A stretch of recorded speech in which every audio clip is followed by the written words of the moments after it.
सेवा सहयोग सद्भाव र समर्पणको 117औं दिन कोरोना कभरेज न्युज पहलको यो विशेष प्रस्तुतिमा स्वागत छ आदरणीय दर्शकवृन्द। म सुशील पाण्डे र हामी यतिखेर लागिसकेका छौँ यहाँहरूका समस्या सुनेर समस्या सम्बोधन गर्ने यो खबर कर्ममा सामाजिक उत्तरदायित्व निर्वाह गर्ने पत्रकारिताको व्यावसायिक धर्ममा। आदरणीय दर्शकवृन्द, यहाँहरूले हिजो टिपाउनुभएका विभिन्न समस्या र हामीले उठान गरेका विभिन्न समस्यालाई समाधान गर्नका निमित्त सम्बोधन गर्नका निमित्त हाम्रा सहयोगी हातहरू हाम्रा संवाददाताहरू आज बिहानैदेखि व्यस्त थिए र अहिले पनि लागिरहनु भएको छ ती समस्या सम्बोधन गर्नका निमित्त। दर्शकवृन्द, हामीलाई हिजोको कार्यक्रमको पहिलो समस्याका रूपमा ह्याम्स अस्पतालबाट देवमाया खत्रीले हामीलाई टेलिफोन गरेर प्रत्यक्ष बताउनु भएको थियो उहाँको त्यहाँ उपचार हुँदै गर्दा विशेषतः अझ आमाको उपचारका निमित्त आउनुभएकी देवमाया खत्रीलाई पनि कोरोना संक्रमण देखिएको र कोरोना संक्रमणको उपचार गर्दै ह्याम्स अस्पतालले त्यसभन्दा अगाडि त्यहाँको शुल्कको बारेमा केही नबताएको र करिब 1.5 लाख भन्दा बढी रकम अहिले शुल्क लाग्ने अवस्था सिर्जना भइसकेपछि देवमाया खत्रीले तिर्न नसकेको र पछिल्लो 4 दिनदेखि बन्धक अवस्थामा त्यहाँ थुनिएर रहनु परेको उहाँले अवस्थाको जानकारी गराइसकेपछि आज बिहानै हाम्रा सहयोगी हातहरू हाम्रो अभियान मार्फत त्यहाँ पुग्नु भएको छ र हामी उहाँलाई हाम्रो पहलबाट बन्धकबाट मुक्त गराउनका लागि त्यहाँ पुगेका थियौँ। हाम्रा सहयोगी मनहरूले दिनुभएको रकम बोकेर ह्याम्स अस्पतालले लिनुपर्ने शुल्क तिरेर उहाँलाई हामीले त्यहाँबाट मुक्त गर्नका निमित्त आजै बिहान पुग्यौँ र ससम्मान उहाँको देवमाया खत्रीको स्वाभिमानको सम्मान गर्दै ससम्मान हामीले उहाँलाई ह्याम्स अस्पतालबाट बिदाई गऱ्यौँ र त्यस बिदाई गरिसकेपछि र त्यो सिलसिलामा ह्याम्स अस्पतालका केही रहस्यहरूको पर्दाफास भएको छ।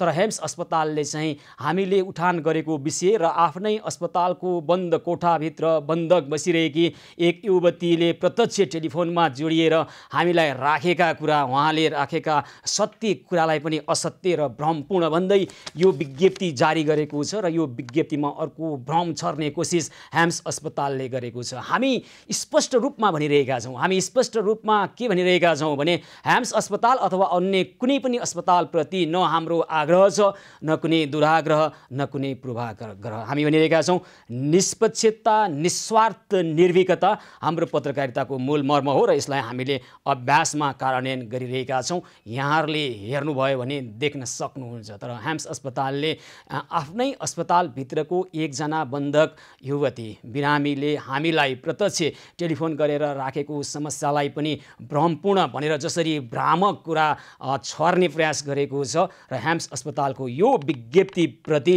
हामी केही भन्दैनौँ, हामी कुनै आक्रोश छैन यो विज्ञप्तिप्रति, केवल हामी कठै भनेर दया मात्र देखाउन सक्छौँ। तपाईहरूले विशेष गरी ह्याम्स अस्पतालको नेतृत्वलाई हामी भनिरहेका छौँ तपाईहरूले गरेको के र भ्रम छोड्न खोजेको कुरा के यसको पर्दाफास एकैछिन पक्नुहोस्, हामी तपाईँलाई देखाउनेछौँ। र आज हामीले देवमाया खत्रीलाई यसरी बिदाई गऱ्यौँ। उहाँ हिजोसम्म पछिल्लो 4 महिनादेखि बन्धक अवस्थामा हुनुहुन्थ्यो। हामीले देवमाया खत्रीलाई यसरी बिदाई गऱ्यौँ। देख्न सक्नुहुन्छ यहाँहरू दृश्यमा हाम्रा सहयोगी हातहरू त्यहाँ पुग्नु भएको छ र सहयोगी हातहरूको पहलमा हामीले उहाँलाई बिदाई गरेका छौँ। दृश्यमा देख्न सक्नुहुन्छ ह्याम्स अस्पतालबाट पछिल्लो 4 दिनदेखि बन्धक अवस्थामा रहनुभएकी देवमाया खत्री अहिले उहाँलाई ससम्मान त्यहाँ घर जाने व्यवस्था मिलाइएको छ र उहाँ घरतर्फ लाग्नुभएको छ। हिजोसम्म अस्पतालकै बन्द कोठाभित्र बसेर निकै आत्तिएर हामीसँग उहाँले आफ्नो अवस्था जनाइरहँदा ह्याम्स अस्पतालका प्रशासक ह्याम्स अस्पतालको नेतृत्व कार्यकारी निर्देशकले के खबर पाउनु भएको थिएन र आज बिहानै हाम्रा अभियानकर्मीहरू हाम्रा अभियन्ताहरू हाम्रा सहयोगी हातहरू त्यहाँ पुगेर उहाँलाई सहयोग गर्न खोजिसकेपछि हाम्रा सहयोगी मनहरूले हिजै प्रत्यक्ष जोडिएर एक सिक्का जम्मा गरेर देवमाया खत्रीलाई बन्धक मुक्त बनाउने अभियान सुरु गरिसकेपछि लाचार भएर ह्याम्स अस्पतालको प्रशासनले आज उहाँलाई बिदाई गरेको छ।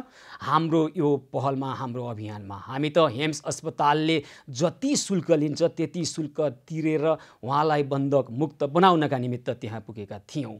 तर ह्याम्स अस्पतालको भित्री रहस्य के रहेछ त? ह्याम्स अस्पतालको दाबी के छ भने हेम्स अस्पतालले हामीले यो अभियान मार्फत अभियान सुरु गरिसकेपछि बन्धनमुक्त बनाउने सुरु गरिसकेपछि सबै उहाँलाई लाग्ने रकम मिना गरेर निशुल्क रूपमा घर पठाएको दाबी गरेको छ। तर वास्तविक यथार्थ के छ यो बारेमा हामी हेम्स अस्पतालको भित्री रहस्यको बारेमा पर्दाफास गर्दैछौँ। हेर्नुहोस् यो रिपोर्ट। सिन्धुली जिल्ला कमलामाई नगरपालिका वडा नम्बर 7 बस्ने देवमाया खत्रीलाई आज शनिबार अपराह्न हेम्स अस्पतालले एभिन्यूज खबरसँग कुरा गर्दै अस्पतालबाट डिस्चार्ज गरेको छ। हेम्स अस्पताल प्रशासनले पुरै पैसा भुक्तानी नगरेसम्म देवमाया खत्रीलाई अस्पतालबाट बाहिर निस्कन दिँदैनौँ, थुनेर राख्छौँ भनेको छ भन्ने खबर हामीलाई आएपछि हामीले यो विषयलाई गम्भीरतापूर्वक लिई हाम्रा दर्शकहरूले उहाँलाई अस्पतालबाट छुटाउन 1-1 रुपैयाँको सिक्का उठाउने अभियान सुरु गर्नुभएको थियो र आज हामी र हाम्रा सहयोगी हातहरू पैसा लिएर देवमाया खत्रीलाई अस्पतालबाट छुटाउन हेम्स अस्पतालमा पुगेका थियौँ।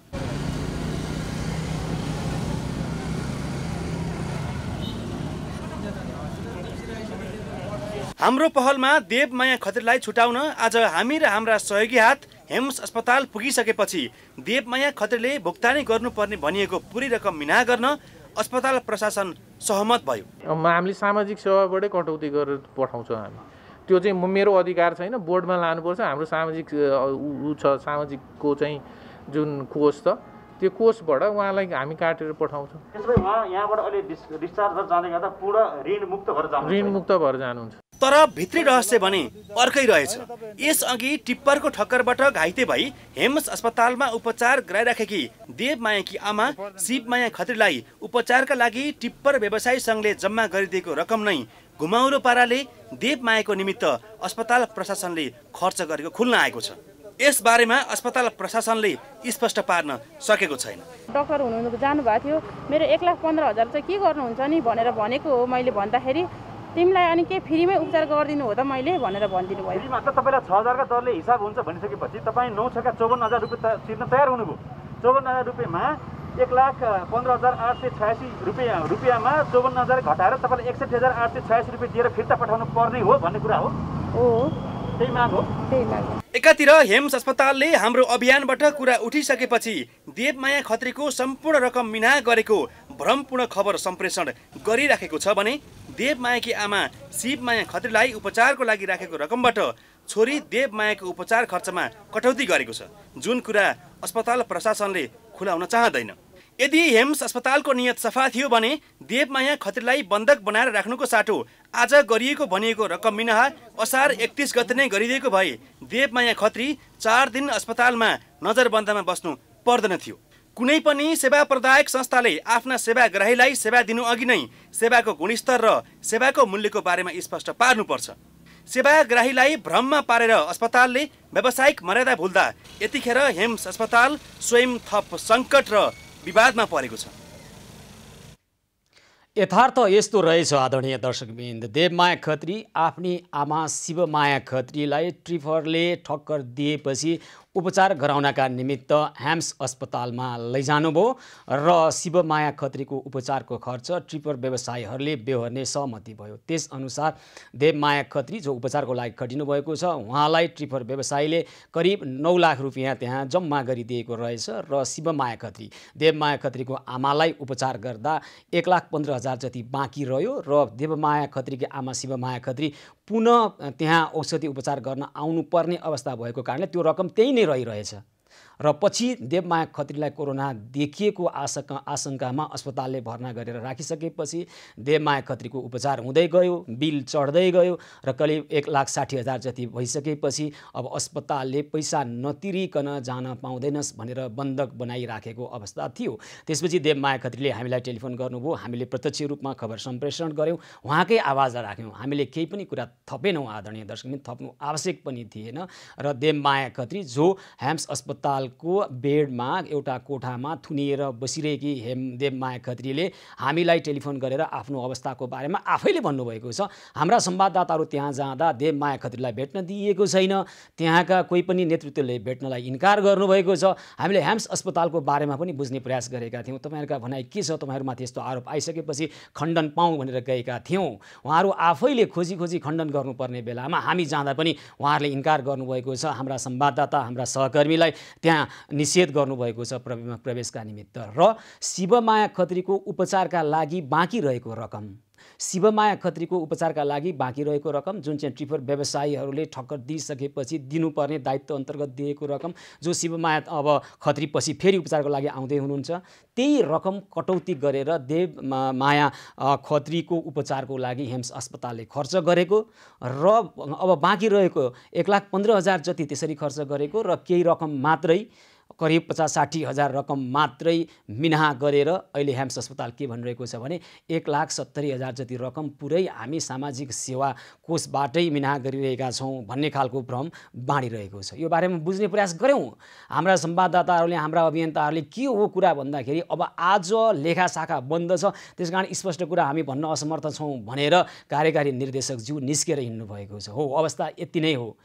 अस्पताल प्रशासनले नेपाली दर्शकलाई भन्नुपर्छ आखिर यो घटनामा भएको यथार्थ के हो, सामाजिक सुरक्षा कोष मार्फत कति रकम मिनाहा गरिएको हो। हामीले सामाजिक सुरक्षा कोषबाट मार्फत रकम मिनाहा गर्नुहोस् भन्न गएका थिएनौँ। हामी भनिरहेका छौँ देवमाया खत्रीलाई बन्धनमुक्त बनाउनका निमित्त हेम्स अस्पताललाई तिर्नुपर्ने रकम नेपाली जनताबाट एक सिक्का उठाएर तिर्छौँ भनिरहेका छौँ। आज हाम्रा अभियानकर्मीहरूलाई, अभियन्ताहरूलाई, सहयोगी हातहरूलाई अहिले उहाँले तिर्नुपर्ने रकम निःशुल्क मिनाहा गरेर उहाँलाई घर पठाउन लागि पनि भन्ने र उहाँको आमाको नाममा जम्मा भएको रकमबाट कटौती गरेर उहाँको बिल पनि भित्रभित्रै उठाउने यो खालको दोहोरो नीति हेम्स अस्पतालले देखाएको कुरो बाहिर छर्लङ्ग भइसक्यो। तर पनि हेम्स अस्पतालले यो बारेमा स्पष्ट त भन्दैन। हामी माग गरिरहेका छौँ यो चाहिँ के हेम्स अस्पतालको कुरो हो, हेम्स अस्पतालको कुरो के हो, हेम्स अस्पताललाई भन्ने मौका हामी बारम्बार दिइरहेका छौँ। भोलि फेरि आएर भने हुन्छ, हामीलाई प्रत्यक्ष टेलिफोन गरेर भने हुन्छ, यसरी विज्ञप्ति निकालेर भ्रमपूर्ण समाचार छापेको भन्दै हिँड्नु पर्दैन। हेम्स अस्पतालले यो सेतो कागजमा निलो मसीले लेखिराख्नु आवश्यक छैन। प्रत्यक्ष एभिन्युज खबरको कोरोना कहर एभिन्युज पहलमै हामी निम्ताइरहेका छौँ। कार्यकारी निर्देशकज्यू आउनुहोस्, आफ्ना कुरा प्रत्यक्ष भन्नुहोस्, नेपाली जनतालाई, तपाईँका दर्शकहरूलाई, तपाईँका सेवाग्राहीहरूलाई भन्नुहोस्। सेवा प्रदायक संस्थाले सेवाग्राहीलाई भ्रममा राख्ने, शुल्क र गुणस्तरको बारेमा पनि नभन्ने, डिस्चार्ज गर्नुभन्दा अघिल्लो रात यति तिर्नु पर्यो पनि भन्ने, अनि त्यसपछि उहाँसँग भएको आमाको लागि राखेको रकम उहाँको लागि कटौती गर्ने र भोलिपल्ट फेरि भ्रम सिर्जना गरेर हामीले सामाजिक सेवाको कोष मार्फत उहाँलाई निःशुल्क घर पठाइयो भन्ने पनि भन्ने, भ्रममाथि भ्रम, छलमाथि छल, किन यस्तो गरेको, झुटमाथि झुट। हामी यो प्रश्न हेम्स अस्पताललाई मात्रै सोधिरहेका छैनौँ, अधिकांश निजी अस्पतालमा यस्ता खालका हरकतहरू भइरहेको खबर प्राप्त हुने गर्छ बारम्बार। त्यसकारण हामी भनिरहेका छौँ तपाईँहरूप्रति कुनै पनि दुराग्रह नराखी, पूर्वाग्रह नराखी हामी भनिरहेका छौँ हामी कसैको पक्ष र विपक्षमा छैनौँ, हुनुपर्ने कारण पनि छैन। यथार्थ कुरा नेपाली जनताले जान्न पाउनु उहाँको अधिकार हो। भन्नुहोस् तपाईँहरू हेम्स अस्पताललाई हामी भन्ने मौका पनि दिन्छौँ, भन्नको लागि आग्रह पनि गर्छौँ। दर्शकमित्र, हामी भनिरहेका छौँ निजी अस्पताल होस् या सरकारी अस्पताल हो, कुनै पनि व्यक्ति आर्थिक अभावका कारणले त्यहाँ औषधि उपचारबाट वञ्चित हुनुपर्ने छैन भन्ने परिकल्पना संविधानले गरेको छ। नियम कानुन नियमावली थुप्रै नियमहरूले पनि गरेको छ र त्यो सम्बन्धित अस्पतालले कसैलाई यसरी छुट दिनु भनेको अस्पतालका निर्देशक लगानीकर्ताको गोजीबाट झिकेर दिने होइन। नेपाल सरकारले अस्पताललाई दिएका विभिन्न सुविधा, कर छुट लगायतकाबाट अस्पतालले केही निश्चित प्रतिशत यस्ता विपन्न वर्गहरूलाई सहयोग गर्ने भनेर पहिले त्यो प्रावधानमा सहमति जनाएरै अस्पताल स्थापना भएको हुन्छ र त्यही अनुसार नेपाली जनताले तिरेको करबाट उठेको राजस्वबाट पाएको छुट अनुसार त्यही अनुपातमा अस्पतालले नेपाली जनतालाई उहाँहरूको अवस्था हेरेर, विपन्नता हेरेर छुट दिने हो। त्यो भनेको अस्पतालले दिएको होइन, त्यो भनेको अन्ततः नेपाली जनताकै रकम हो, नेपाली जनताले पाएका हुन्। नेपाली जनताकै कर हो, नेपाली जनताले तिरेको कर नेपाली जनताले पाएको हुन्। अस्पताल त एउटा माध्यम मात्रै हो। त्यसकारण हामी भनिरहेका छौँ यो कुरामा स्पष्ट हुनुपर्छ, प्रत्येक अस्पताल स्पष्ट हुनुपर्छ। हेम्स अस्पतालमा ठुला ठुला बडे डाक्टर साहबहरू हुनुहुन्छ जो अधिकांश छात्रवृत्तिमा पढ्नु भएको छ। आदरणीय डाक्टर साहबहरूलाई एउटा सामान्य जिज्ञासा राखौँ, छात्रवृत्तिमा पढ्नु भनेको के हो थाहा छ नि आदरणीय डाक्टर साहबहरूलाई? छात्रवृत्तिमा पढ्नु भनेको तपाईँका आफ्नै बुबा आमाले, तपाईँको पैतृक सम्पत्ति खर्च गरेर पढाएको होइन आदरणीय डाक्टर साहबहरू। नेपाली जनताले तिरेको करबाट उठेको राजस्व मार्फत तपाईँले पढ्नुभएको हो, तपाईँले त्यसरी छात्रवृत्ति पाउनुभएको हो। तपाईँ अब झन् बढी उत्तरदायी हुनुपर्छ नेपाली जनताप्रति, झन् बढी उत्तरदायी हुनुपर्छ नेपाली राज्यप्रति। तपाईँ आफ्नो बुबा आमाप्रति मात्रै उत्तरदायी हुने होइन, तपाईँले व्यक्तिगत रूपमा मात्रै आफ्नो लागि मात्रै पैसा कमाउनका लागि तपाईँलाई नेपाली राज्यले, नेपाल सरकारले, नेपाली जनताले डाक्टर बनायो होइन, नेपाली जनताको सेवा गर्नुहोला भनेर नेपाली जनताले रगत पसिना गरेर तिरेको करबाट राज्यले तपाईँलाई छात्रवृत्तिमा पढाएको हो। त्यसकारण तपाईँ अझै बढी संवेदनशील, अझै बढी उत्तरदायी नेपाली जनताप्रति हुनुपर्छ। किनभने ती नेपाली जनताले, प्रत्येकले नेपाली जनताले रगत पसिना गरेर तिरेको करबाट तपाईँ स्वदेशमा अथवा विदेशमा राज्य कोषबाट राज्यले लगानी गरेर तपाईँले छात्रवृत्तिमा पढ्नुभएको हो। आदरणीय डाक्टर साहबहरूलाई यति सामान्य कुरा मैले यहाँबाट सम्झाइरहनु पर्दैन होला, यहाँहरू त्यसमा मजाले जानी फकार हुनुहुन्छ। तर कतिपय धेरै डाक्टर साहबहरू साह्रै राम्रा हुनुहुन्छ, राम्रो योगदान गरिरहनु भएको छ राष्ट्रको लागि। तर कति डाक्टरहरू चाहिँ छात्रवृत्तिमा पढेर पनि आउने अनि आफ्नै लागि जिन्दगीभर धन सम्पत्ति कमाउनको लागि मात्रै कुद्ने, यो गर्न मिल्छ आदरणीय डाक्टर साहबहरू?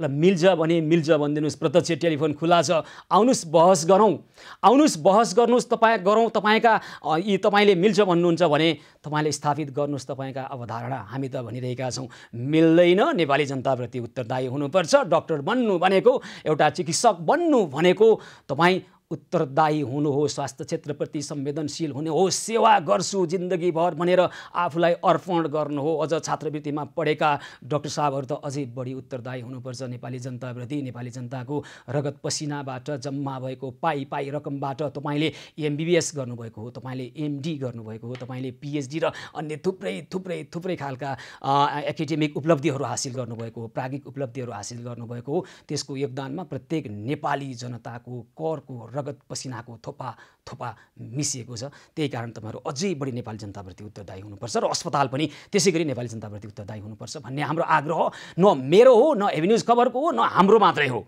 यो सबै स्वास्थ्य क्षेत्रसँग सम्बन्धित सबै व्यक्तिहरूलाई जानेकै कुरा हो र नेपालको स्वास्थ्य क्षेत्र सम्बन्धी व्यवस्था गर्न बनेका विभिन्न नियम कानुन ऐन संविधानले पनि यही परिकल्पना गरेको छ।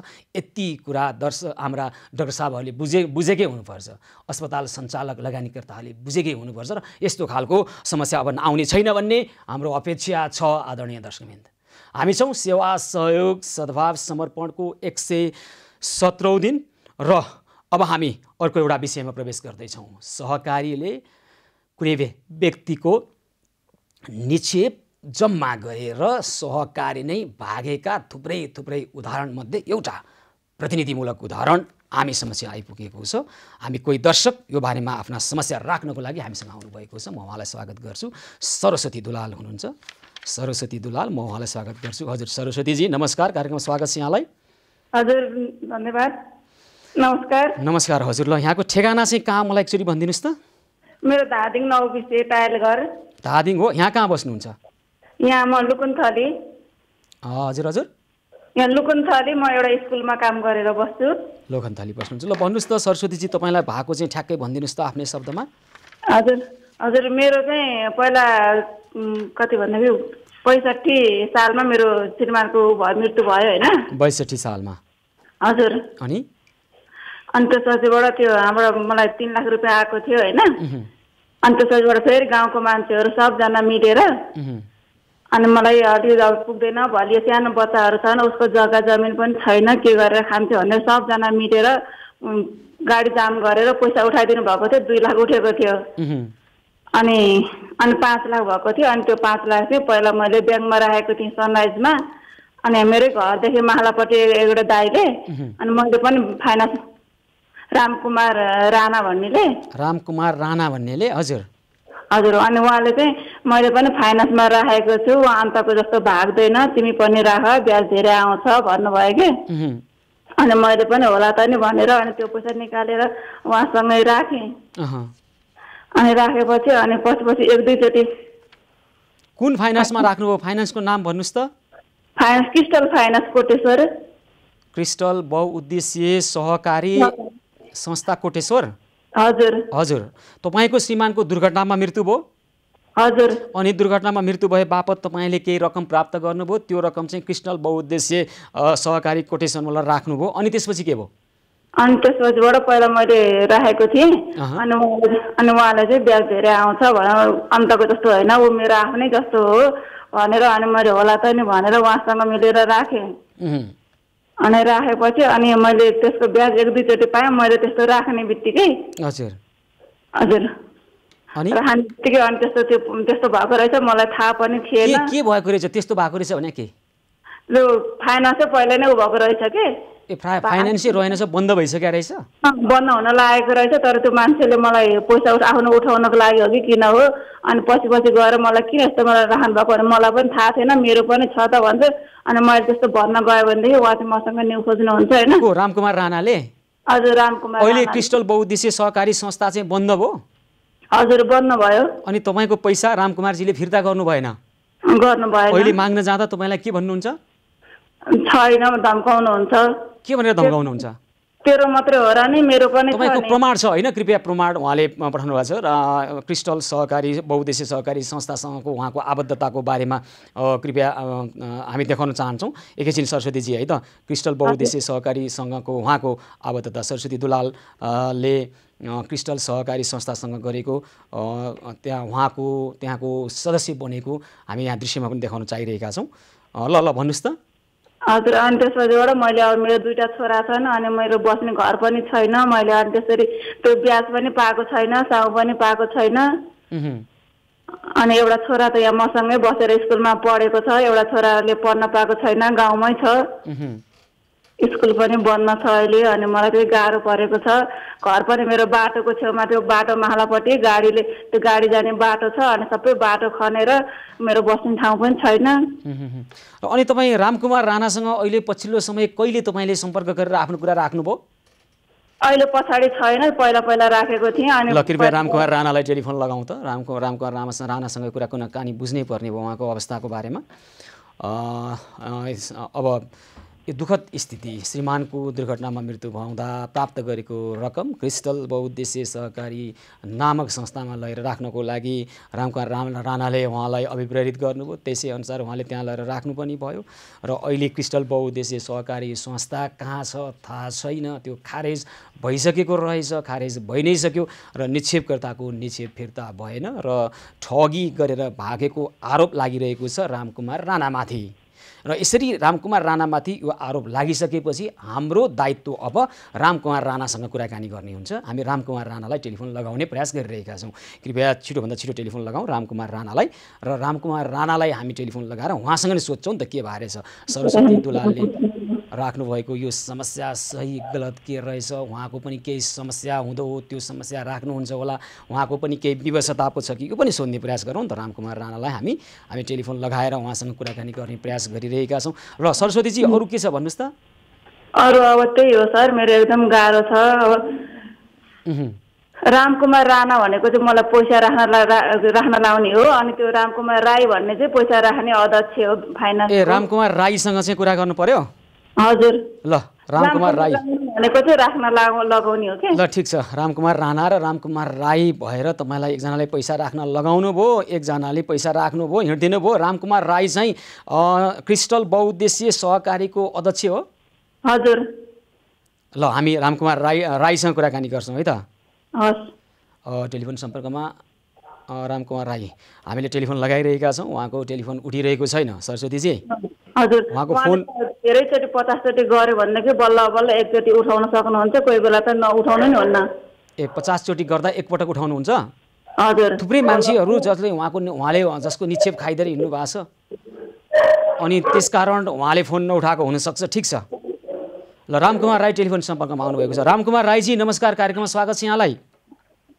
नमस्कार हजुर कहाँ लाग्यो तपाईँ सुशील पाण्डे बोल्दैछु एभिन्यूज खबर टेलिभिजनबाट तपाईँ प्रत्यक्ष बोल्दै हुनुहुन्छ है रामकुमार राईजी हजुर हजुर बुझ्नुभयो म सुशील पाण्डे बोल्दैछु एभिन्यूज खबर टेलिभिजनबाट तपाईँ प्रत्यक्ष कुराकानी गर्दै हुनुहुन्छ है त हजुर हजुर भन्नुहोस् ल रामकुमारजी एउटा तपाईँमाथि गुनासो आएर तपाईँलाई टेलिफोन यहीँबाट गरिराखे के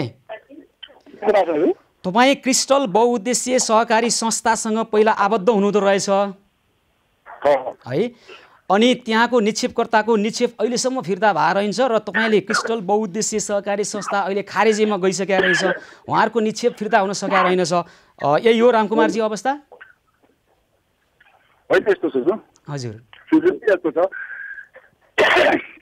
त्यो मुद्दा परिरहेको छ त्यो संस्था त्यो भएकोले गर्दाखेरि त्यो प्रोसेस क्लियर नभइकन त्यो केही पनि गर्न सकिरहेको छैन अदालतमा मुद्दा छ कि बिचारादेखि त्यो भएकोले अब त्यो क्लियर नभइकन मैले पनि केही गर्न नसक्ने भएको हो कस्तो खालको मुद्दा अनि तपाईँको यो मुद्दा भएको कुरो तपाईँका निक्षेपकर्तालाई थाहा नभएको के भयो त रामकुमारजी यो होइन कस्तो थाहा हुन्छ त कस्तो हुनु त मुद्दा भएको भन्ने कुरा थाहा छैन त कसको चाहिँ बारेमा चाहिँ कुरा हो यो सरस्वती दुलाल जो धादिङको हुनुहुन्छ लोखन्थलीमा बस्नुहुन्छ उहाँको श्रीमानको सुन्नुहोस् है कति गम्भीर छ विषय एकैछिन रामकुमारजी उहाँको श्रीमानको मृत्यु भइसकेपछि पाएको उहाँ त्यहाँबाट पाएको पैसा चाहिँ उहाँले तपाईँको क्रिस्टल बहुउद्देश्य सहकारी संस्थामा राख्नुभएको रहेछ उहाँ अहिले एकल महिला हुनुहुन्छ है र यो पैसा निक्षेप चाहिँ उहाँलाई फिर्ता नभएको निकै दुःखद निकै दर्दनाक अवस्था छ रामकुमारजी होइन होइन सुन्नु नि यो कुरा उहाँले पाइ नै रहेको हो त्यो के पाउनुभयो ब्याज पाइरहनु भएको छ होइन पैसा उहाँले पनि पटक पटक पार्सियल रूपमा मैले दिइरहेको छु अदालती मुद्दा भएकोले गर्दाखेरि अदालती मुद्दा चाहिँ के बारेमा हो रामकुमारजी तपाईँका थुप्रै निक्षेपकर्तालाई पनि जानकारी हुन्छ भन्नुहोस् त सबैको बारेमा मुद्दा चलिरहेछ हजुर हजुर सबैको बारेमा मुद्दा चलिरहेको छ कस्तो मुद्दा त यो अब त्यही त अब निक्षेपकर्ताहरूले आफ्नो निक्षेप कहिलेसम्म तपाईँहरूका मुद्दा मामिला एउटा होला यो त अब अफिस खुल्छ अब छिनाफाना भइसकेपछि त्यसलाई हामीले कसरी गर्ने त्यही त यो मुद्दाको समस्या तपाईँको कार्यालयको समस्या हो सहकारीको समस्या हो निक्षेपकर्ताको समस्या होइन निक्षेपकर्तालाई त तपाईँहरूको नीति नियमअनुसार ब्याज पाउनु पर्यो आफ्नो भनेको बेलामा आफ्नो निक्षेप फिर्ता पाउनु पर्यो यति मात्रै हो उहाँ यो तपाईँको समस्याले निक्षेपकर्ताहरू मारमा किन परे मजाले पाउनुहुन्छ उहाँले सम्पर्क गरेर उहाँलाई पार्सियल पनि मैले मेरो तर्फबाट दिइ पनि रहेको हो हजुर सरस्वतीजीलाई अनि तपाईँ फोन उठाउनु हुन्न रे रामकुमारजी तपाईँले धम्क्याउनु हुन्छ भन्ने कुरा आछ यहाँ त्यो गलत कुरा हो त्यो तपाईँले धम्क्याउने गरेको हो सरस्वतीजीलाई होइन छैन मैले त्यस्तो केही बोलेको छैन खोइ त्यो उहाँले जे बोले पनि त हजुरले एकचोटि नमान्नु होला मैले उहाँसँग समन्वय गरेर नै गरिरहेको छु त्यसो भए उहाँको निक्षेप कहिलेसम्म फिर्ता गरिदिन सक्नुहुन्छ तपाईँले त्यो अब चाँडै हुन्छ होला त्यो सायद चाँडै छिनाफाना भएकोले गर्दाखेरि अदालती कुराहरू त्यहाँ चाहिँ हाम्रो रेकर्डेडहरू बसिरहेको छ त्यो फाइलहरू आउने बित्तिकै लिने र दिने पनि हुन्छ उहाँहरूको लिने पनि पाउनुहुन्छ हामीले दिने पनि हुन्छ त्यो मिल्ने बित्तिकै हामीले सल्भ हुन्छ त्यो कुरा ल सरस्वती दुलाललाई हामी तपाईँलाई सम्पर्क गर्नको लागि पठाउँछौँ है त ओके ओके मजाले उहाँसँग कुरै पनि भइरहेको ल हुन्छ रामकुमारजी धेरै धन्यवाद हस् ल सरस्वतीजी हजुर ल अब तपाईँको चाहिँ रामकुमार राईले तपाईँको निक्षेप फिर्ता गर्छु छिटो अहिले मुद्दा परेको कारणले यस्तो भएको हो यो पैसा हराउँदैन भन्नुभएको छ है त हजुर र अन्य थप हामी तपाईँलाई सहयोग गर्नेछौँ तपाईँ टेलिभिजन हेर्दै गर्नु होला है तपाईँलाई अन्यायमा पर्न नदिनको लागि हामी थप सहयोग पनि गर्छौँ यहाँबाट तपाईँ टेलिभिजन हेर्दै गर्नु होला है सरस्वतीजी हस् हस् हस् हस् दर्शकवृन्द हामी यतिखेर सरस्वती दुलाल धादिङबाट सरस्वती दुलाल लोकन्थलीमा बस्नुहुन्छ उहाँको श्रीमानको 2062 सालमा सडक दुर्घटनामा मृत्यु भएपछि उहाँले क्षतिपूर्तिको रूपमा पाउनुभएको 5 लाख रुपियाँ क्रिस्टल बहुउद्देश्य सहकारी संस्थामा राख्नुभएको रहेछ अहिले निक्षेप पनि फिर्ता नभएको कुरा उहाँले गर्नुभएको छ र यो सम्बन्धमा रामकुमार राई जो चाहिँ क्रिस्टल बहुउद्देश्य सहकारी संस्थाका अध्यक्ष हुनुहुन्छ उहाँसँग कुराकानी गऱ्यौँ हामीले प्रत्यक्ष र उहाँले यो समस्या समाधान गर्नको लागि म काम गर्छु भन्नुभएको छ निक्षेप हराउँदैन भन्नुभएको छ र अहिले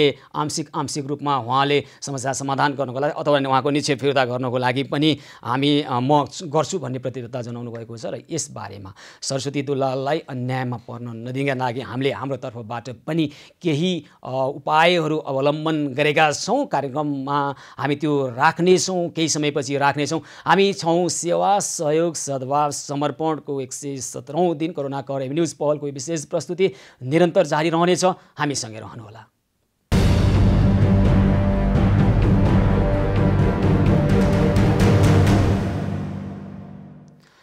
सेवा सहयोग र सद्भावको 117औं दिन कोरोना कर न्युज पहलको यो विशेष प्रस्तुतिमा पुनः स्वागत छ। आदरणीय दर्शकवृन्द हामी छौँ यतिखेर यहाँहरूका समस्या सुनेर समस्या सम्बोधन गर्ने खबर कर्ममा छौँ र यतिखेर कोही दर्शक हाम्रो टेलिफोन सम्पर्कमा आइसक्नु भएको छ। लक्ष्मण पुणासेनी हुनुहुन्छ। लक्ष्मण पुणासेनी हाम्रो टेलिफोन सम्पर्कमा आउनुभएको छ। लक्ष्मणजी नमस्कार, कार्यक्रम स्वागत छ यहाँलाई। नमस्कार सर। नमस्कार। नमस्कार हजुर, यहाँको ठेगाना चाहिँ भन्नुहोस् त। म चन्द्रगिरी नगरपालिका 1 सर। चौनपा 1। टेलिभिजनको आवाज सानो बनाइदिउँ, तपाईँ टेलिभिजनको आवाज नसुन्नुहोस्, दृश्य मात्रै हेर्नुहोस् है लक्ष्मणजी। ल भन्नुहोस् त यहाँको कुरा के छ? म जाउलाखेल ग्रुप अफ इन्डस्ट्रिजमा 2 वर्ष अगाडि, अहिले जेठ 1 गते 2 वर्ष पुरा भएर यति आयो सर। म त्यहाँ जागिर खाँदै थिएँ, थाई जागिर भनेर मैले त्यहाँ अब हाम्रो परीक्षा भएको थियो, परीक्षा भइकन म त्यहाँबाट परीक्षाबाट पास भएर स्थायी नियुक्तिमा मैले नियुक्ति पत्र लिएर मैले जागिर खाइरहेको थिएँ सर। खाइरहनु भएको छ अहिले पनि? कुन पदमा हो तपाईँको? म ड्राइभर हो सर, म चालक हो सर, गाडी चालक हो। सवारी चालक है? सवारी चालक हो। मैले 2 वर्षदेखि जागिर खाइरहेको। अनि मलाई उहाँहरूले ड्युटी खटाइदिनु भएको थियो, एउटा सरको मात्रै ड्युटी खटाइदिनु भएको थियो। त्यो ड्युटी खटाइदिएकोमा मैले 2 वर्षदेखि उहाँको ड्युटीमा मैले कति पनि कन्सेसन नगरिकन मैले ड्युटी गरिरहेको सर। अनि उहाँको 2 वर्षको मात्रै एग्रिमेन्ट हुँदो सरको अस्तिबाट उहाँको जागिर सिद्धियो जेठ 31 के असार 31बाट। अनि साउनको 2 गते हिजो म उहाँले सरले अब मलाई पर्दैन त अफिसमा फिर्ता भनेर भन्नुभयो। म अफिसमा गाडी बुझाउनु भनेर गएको थिएँ। अनि गाडी बुझाउन जाँदाखेरि उहाँहरूले के भन्नुभयो भने पक्नुहोस् तपाईँ हाजिर नगर्नुहोस् भनेर मलाई दिल्ली न्यौपानेले महेश सर भनेको हाम्रो ड्राइभर सेक्सनको सबसे माथिको मान्छे हो, एडमिन चिफ भन्छौँ हामीले। उहाँबाट दिल्ली न्यौपाने भनेको 7औं तहको मान्छे, उहाँले मलाई उहाँ पुर्याउनु भयो महेश सरकोमा। अनि महेश सरले हाम्रो यस्तो यस्तो अवस्था छ, अहिले लकडाउन चल्यो, कम्पनी एकदम कमजोर भयो, त्यसले गर्दा तपाईँले राजीनामा दिनुपर्ने हो, तपाईँलाई पाल्न नसक्ने भयो कम्पनीले भन्नुभयो उहाँले मलाई। अनि त्यसो भनिसकेपछि सर मैले त्यसो भन्दाखेरि त हजुरले भनेको त मैले सबै कुरो मानुला, कम्पनी राम्रैसँग चलेको पाएको छु मैले। सबै ड्राइभरहरू खुसी छन्, सबै कर्मचारीहरू खुसी राजी सबै हिँडिरहेछन्। म एकजनालाई चाहिँ यसो किन भनियो सर भनेर मैले उहाँसँग क्वेसन पनि गरेँ सर। अनि क्वेसन गरिसके पछाडि उहाँले भन्नुभयो अनि मेरो यो सबै मेरो उद्देश्य होइन, हाम्रो कम्पनीको उद्देश्य हो, यो कम्पनीको जे निर्देशन छ त्यो अनुसारको मैले तपाईँलाई भनेको भनेर उहाँले महेश सरले मलाई भन्नुभयो। अनि मैले थप उहाँलाई के पनि भने सर भने हजुरहरूले म त थाई ड्राइभर भनेर यहाँ छिरेर थाईमा राम्रो हुन्छ भनेर आएको हो। मैले अहिलेसम्म मैले मासिक पाउने भनेको तपाईँहरूको यहाँबाट दिने भनेको मलाई अब सन्चयको काटेर पाउने पैसा मैले जम्मा 15,000 पैसा पाउँछु। त्यो 15,000 पैसाले पनि मेरो परिवार पाल्न बहुत गाह्रो छ। मेरो अन्त कहीँ छैन मेरो सपोर्ट। मैले त्यही 15,000ले मेरो परिवार पालेको छु। मेरो 1 रुपियाँ कहीँबाट कतैबाट आउँदैन। ल सुन्नुहोस् त लक्ष्मणजी, तपाईँ थाई नियुक्ति तपाईँसँग छ होइन त अहिले? नियुक्ति पत्र मेरो हातमा छ सर। उहाँले मलाई अनि मैले उहाँलाई के भने सर अर्को एउटा कुरा जोडौँ कि अनि हजुरहरूले यो गरुड सेक्युरिटीबाट उहाँहरूले कन्ट्याक्टको ड्राइभरहरू पनि माग्नु भएको छ। 6 जना कन्ट्याक्टको ड्राइभरहरू उहाँहरूले पाल्नु भएको छ।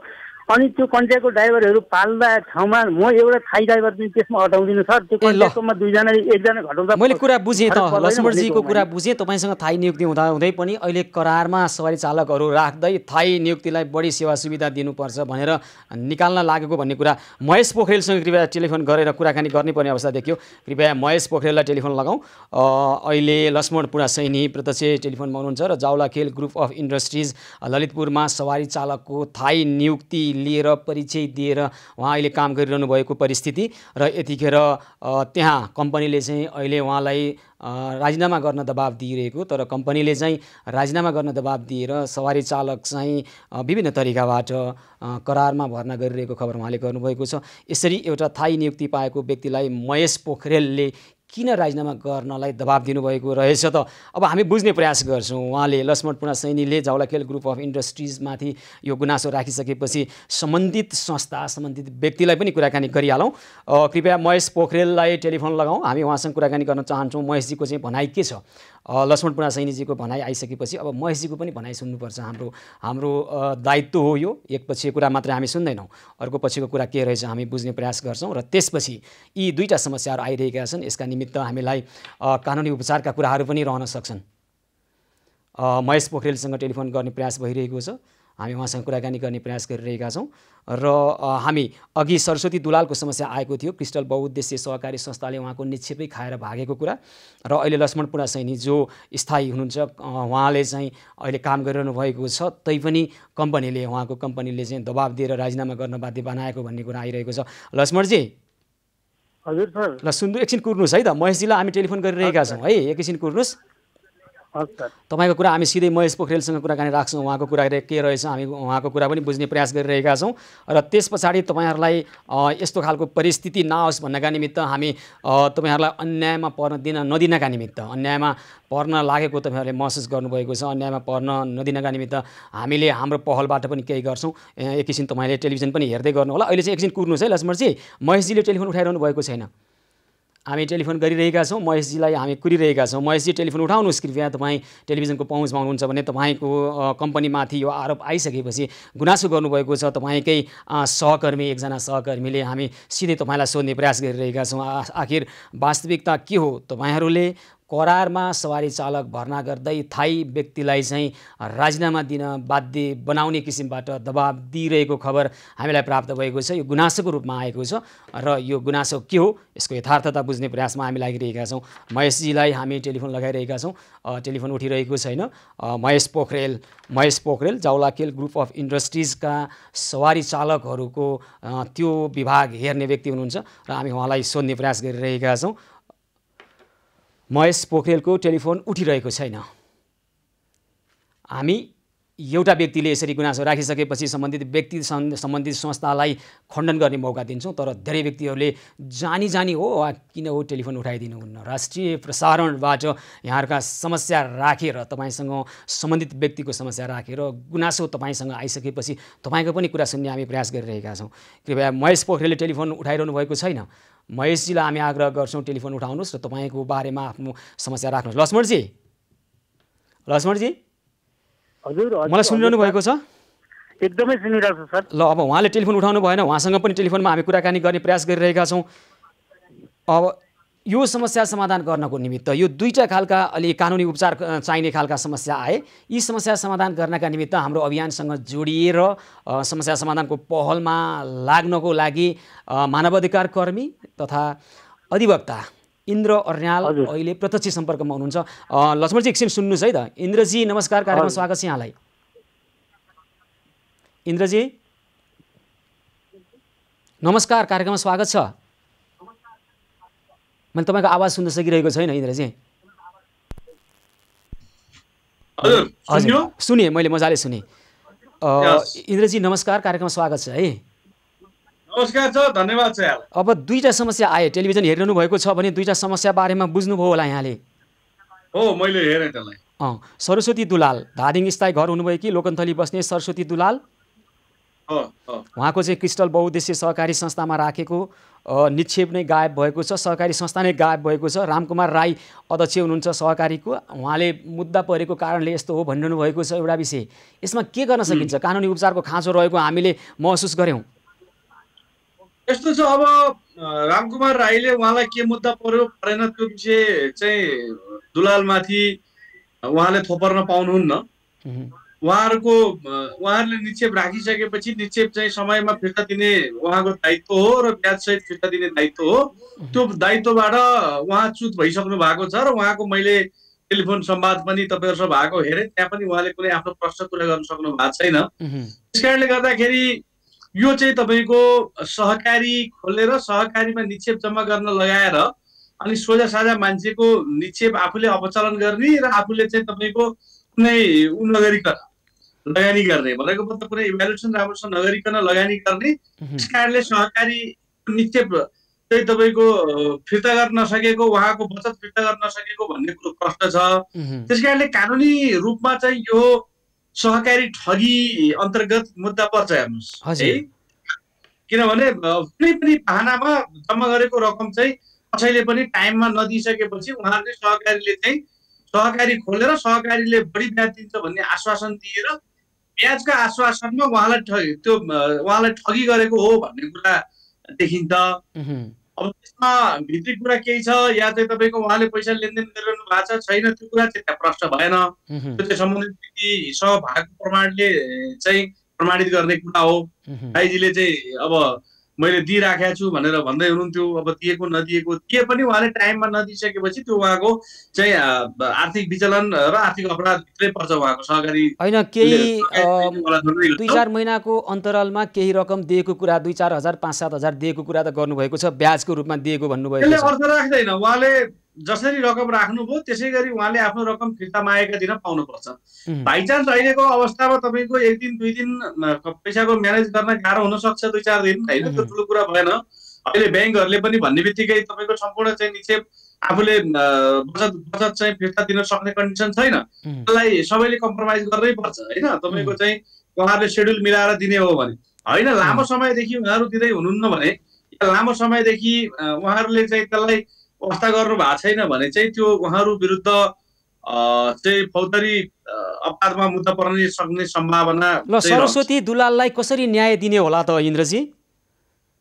यस्तो छ, अब उहाँले चाहिँ सहकारीको विरुद्ध र सहकारीको अध्यक्ष जोसँग उहाँको सम्पर्क छ, जो त्यहाँ एक्टिभ छ, उहाँहरूका विरुद्धमा तपाईँको चाहिँ जाहेरी लिएर प्रहरीका जानुपर्छ है।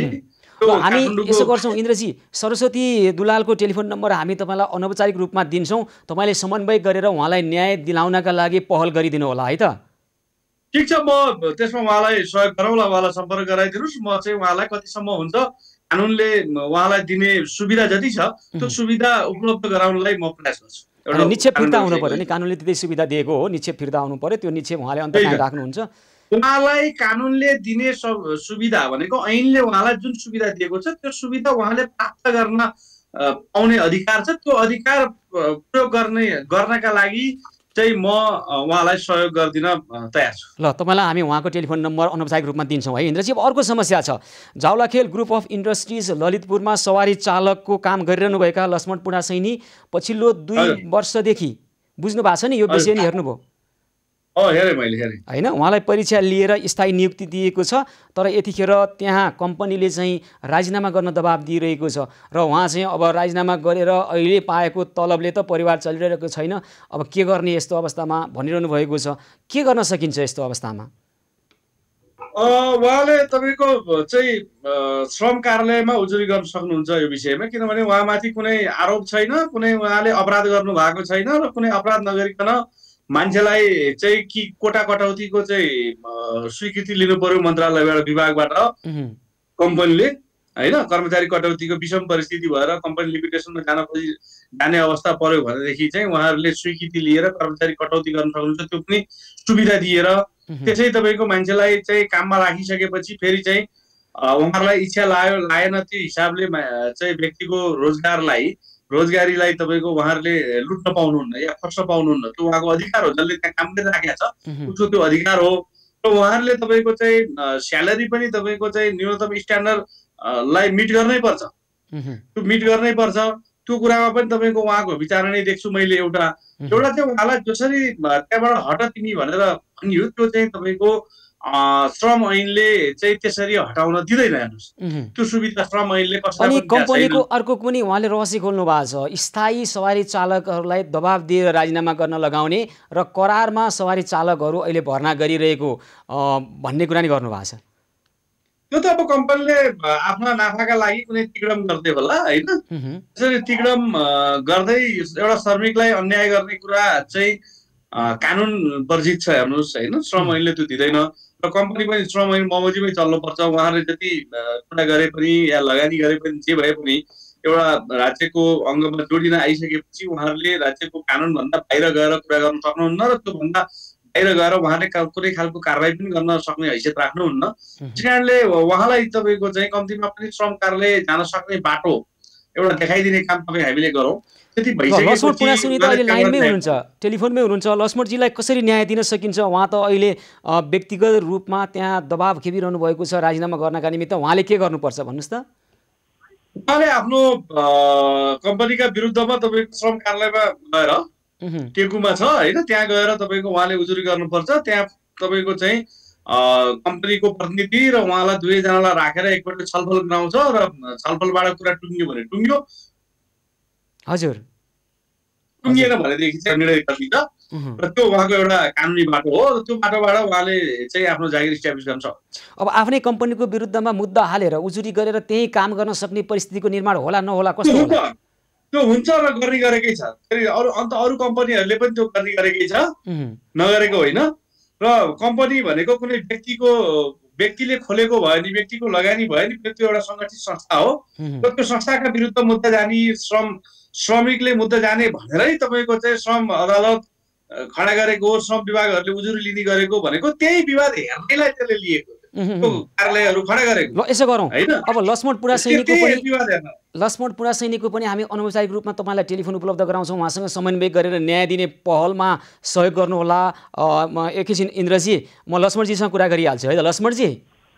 हजुर सर। ल तपाईँलाई हाम्रा अधिवक्ता इन्द्र अर्याल हुनुहुन्छ, मानवाधिकार कर्मी, उहाँले तपाईँलाई अन्यायमा पर्न नदिनका लागि कानुनी उपचारका निमित्त सहयोग गर्नुहुनेछ। तपाईँलाई उहाँले टेलिफोन गर्नुहुनेछ र तपाईँलाई पनि उहाँको टेलिफोन नम्बर हामी उपलब्ध गराउँला, तपाईँलाई सहयोग गर्नुहुनेछ।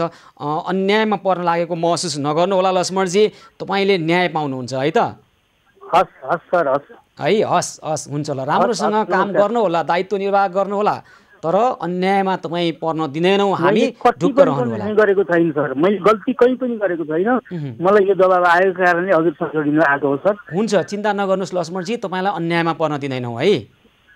यो देशको नियम कानुन संविधान नीति नियमावलीको आधारमा तपाईँलाई अन्यायमा पर्न नदिने हो, त्यसको लागि हामी पहल गर्छौँ। ल हस्, धन्यवाद लक्ष्मणजी। इन्द्रजी।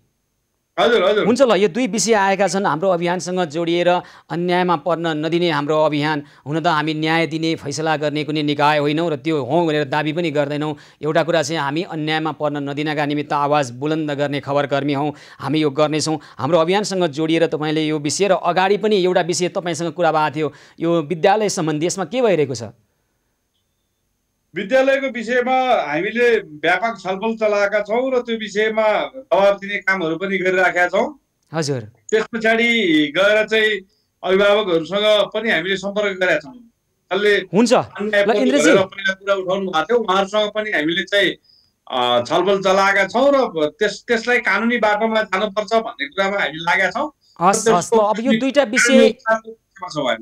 दुईटा विषय पनि यहाँले विशेष उसमा प्राथमिकतामा राखेर हेरेर न्याय दिलाउने अभियानमा जोडिनु भएकोमा धेरै धेरै धन्यवाद भन्न चाहन्छौँ है इन्द्रजी। यहाँहरूको जुन अभियान छ त्यसमा म जसलाई चाहिँ आवश्यकता छ, जसले तपाईँको चाहिँ दुरुपयोग गर्दैन, हामीले गर्ने सहयोगको दुरुपयोग गर्दैन या आफ्नो सक्षमता लुकाएर तपाईँको चाहिँ असक्षम देखाएर कसैले तपाईँको चाहिँ गलत बेनिफिट लिन खोजेका छैन, ती व्यक्तिहरूको हकमा हामी चाहिँ कानुनी सहायता सहयोग गरेर तपाईँहरूको अभियानमा सहयोग गर्न म तयार छु। यहाँहरूलाई धन्यवाद छ। हस्, धेरै धेरै धन्यवाद छ। मानवाधिकार कर्मी अधिवक्ता इन्द्र अर्याललाई धेरै धेरै धन्यवाद छ। न्याय दिलाउने अभियानमा जोडिनु भएकोमा धेरै धेरै धन्यवाद भन्न चाहन्छौँ। आदरणीय दर्शकवृन्द, हामी छौँ सेवा सहयोग सद्भाव समर्पणको 117औं दिन। कोरोना कभरेज न्युज पल निरन्तर जारी रहनेछ, हामीसँगै रहनुहोला।